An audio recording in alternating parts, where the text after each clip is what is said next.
मैंने मोदी सरकार की ईडी की तानाशाही और गुंडागर्दी को पूरे देश के सामने उजागर किया। इस बात का सच पूरे देश के सामने रखा कि किस तरह से ईडी अपनी संस्था का दुरुपयोग करके, अपनी ताकत का दुरुपयोग करके जबरदस्ती शराब घोटाले में लोगों को फंसाने की कोशिश कर रही है।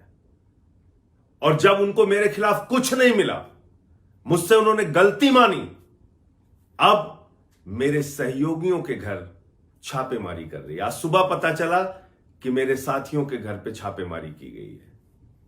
मैं ईडी को बताना चाहता हूं, किसी भी तरीके से जो भी हथियार अपनाना है अपना लो, तुम्हारे सामने ना झुकूंगा, ना रुकूंगा, ना मोदी सरकार के इस हथकंडे के सामने कोई भी समझौता हम लोग करने वाले हैं। आपसे लड़ेंगे, आपको उजागर करेंगे पूरे देश के सामने।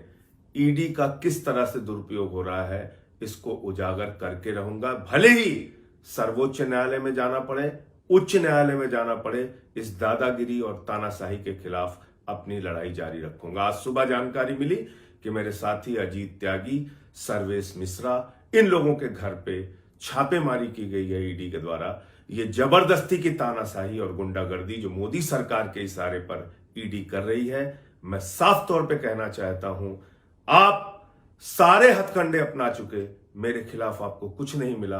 अब मेरे साथियों के यहां यह कार्रवाई, यह प्रताड़ित करने की कोशिश, इसको कतई भी बर्दाश्त नहीं किया जाएगा और इसकी लड़ाई अंतिम दम तक लड़ेंगे। मैंने मोदी सरकार की ईडी की तानाशाही और गुंडागर्दी को पूरे देश के सामने उजागर किया। इस बात का सच पूरे देश के सामने रखा कि किस तरह से ईडी अपनी संस्था का दुरुपयोग करके, अपनी ताकत का दुरुपयोग करके जबरदस्ती शराब घोटाले में लोगों को फंसाने की कोशिश कर रही है। और जब उनको मेरे खिलाफ कुछ नहीं मिला, मुझसे उन्होंने गलती मानी, अब मेरे सहयोगियों के घर छापेमारी कर रही है। आज सुबह पता चला कि मेरे साथियों के घर पे छापेमारी की गई है।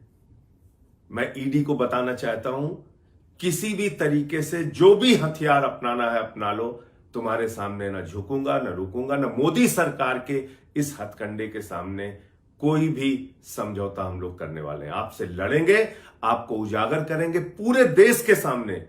ईडी का किस तरह से दुरुपयोग हो रहा है इसको उजागर करके रहूंगा, भले ही सर्वोच्च न्यायालय में जाना पड़े, उच्च न्यायालय में जाना पड़े। इस दादागिरी और तानाशाही के खिलाफ अपनी लड़ाई जारी रखूंगा। आज सुबह जानकारी मिली कि मेरे साथी अजीत त्यागी, सर्वेश मिश्रा, इन लोगों के घर पे छापेमारी की गई है ईडी के द्वारा। ये जबरदस्ती की तानाशाही और गुंडागर्दी जो मोदी सरकार के इशारे पर ईडी कर रही है, मैं साफ तौर पे कहना चाहता हूं, आप सारे हथकंडे अपना चुके, मेरे खिलाफ आपको कुछ नहीं मिला। अब मेरे साथियों के यहां यह कार्रवाई, यह प्रताड़ित करने की कोशिश, इसको कतई भी बर्दाश्त नहीं किया जाएगा और इसकी लड़ाई अंतिम दम तक लड़ेंगे।